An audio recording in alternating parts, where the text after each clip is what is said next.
আমরা প্রায় দেখি বাজারের মিষ্টির দোকানগুলো আমার হিন্দু ভাইদের। লালমনির হাটে মিষ্টির দোকান, দইয়ের দোকান কারা চালায়? হিন্দুরা চালায় না? তারপরে যে বারবার সব চুল কাটে যে নাপিত, অধিকাংশ নাপিতের দোকানে কারা? আমার হিন্দু ভাইরা। আপনি চুল কাটতে পারবেন কিনা? পারবেন কিনা বলেন? পারবেন। তার দোকান থেকে দই মিষ্টি কিনতে পারবেন কিনা? হ্যাঁ, আমার মুসলিম ভাইয়ের দোকান থাকলে ওইটার আমি বেশি প্রায়োরিটি দিব, ঠিক কিনা? কিন্তু যদি তাদের সার্ভিস নিতে চান, প্রোডাক্ট নিতে চান, পারবেন। তার দলিল সহিহ বুখারী, আম্মা জান আয়েশা রাদিয়াল্লাহু তাআলা আনহা বলেন, ইশতারা রাসূলুল্লাহ সাল্লাল্লাহু আলাইহি ওয়াসাল্লাম মিন ইয়াহুদিন তুআমান ওয়া রাহানাহু দিরআহু মিন হাদিদ। রাসূল সাল্লাল্লাহু আলাইহি ওয়াসাল্লাম এক ইহুদির কাছ থেকে, কার কাছ থেকে? সবাই বলে নাই কার কাছ থেকে? আমার নবী, পেয়ারা নবী এক ইহুদির কাছ থেকে জব কিনেছিল। জব, বার্লি, যেটা দিয়ে রুটি বানায়। ওই জবের দাম দেওয়া টাকা পয়সা নবীর কাছে ছিল না। ফলে নবী ওনার একটা পোশাককে মর্গেজ রেখেছিলেন, মর্গেজ, বন্ধক, যে এখন এটার দাম দিতে পারবো না, কয়েক কেজি বার্লি নিয়ে যাই আর বন্ধক হিসেবে আমার জামাটা রেখে গেলাম, যেই দিন দাম দিব ওই দিন জামাটা ছুটাই নিয়ে যাও। সুবহানাল্লাহ পড়বেন না?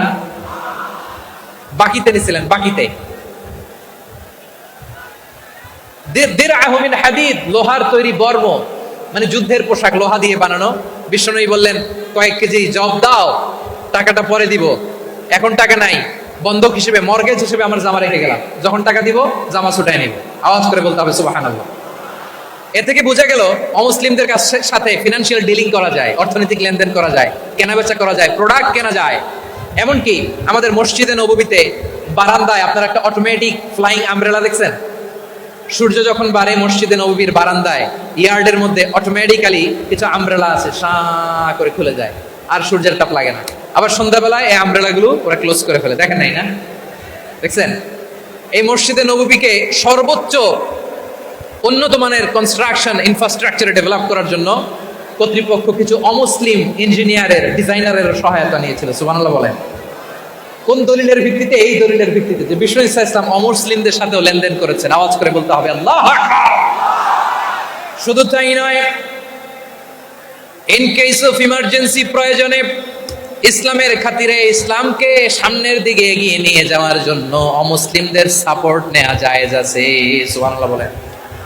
অমুসলিমদের সাপোর্ট নেয়া, তাদের থেকে অর্থ নেয়া, পলিটিক্যাল সাপোর্ট, পলিটিক্যাল অ্যাসাইলাম নেওয়া জায়েজ আছে। আমাদের অনেক বিশ্ববরেণ্য দায়ীরা আমেরিকায় অস্থায়ীভাবে অ্যাসাইলাম নিয়ে থাকে, নিজের দেশে গেলে ফাঁসিতে ঝুলাই দিবে। যুগ যুগ ধরে দায়ীদের উপরে এরকম অত্যাচার আর নির্যাতন আছে না নাই? মিশরের অনেক দায়ীরা পাশ্চাত্যে যেয়ে থাকে, এই যে তারা পলিটিক্যাল অ্যাসাইলাম নিয়ে থাকে, রাজনৈতিক আশ্রয়ে, এটা জায়েজ আছে না? এটা যে জায়েজ আছে তার প্রমাণ স্বয়ং বিশ্বনবী সাল্লাল্লাহু আলাইহি ওয়াসাল্লাম পলিটিক্যাল সাপোর্ট নিয়েছিলেন অমুসলিমদের কাছ থেকে। সুবহানাল্লাহ বলেন। খুব মজাদার একটা ঘটনা, শুনবেন? আপনাদের আগ্রহ দেখে তো মনে হয় না শোনার ইচ্ছা আছে। আছে? আছে? গলায় জোর আছে? লিল্লাহি তাকবীর, লিল্লাহি তাকবীর, নারে তাকবীর। মাশাআল্লাহ।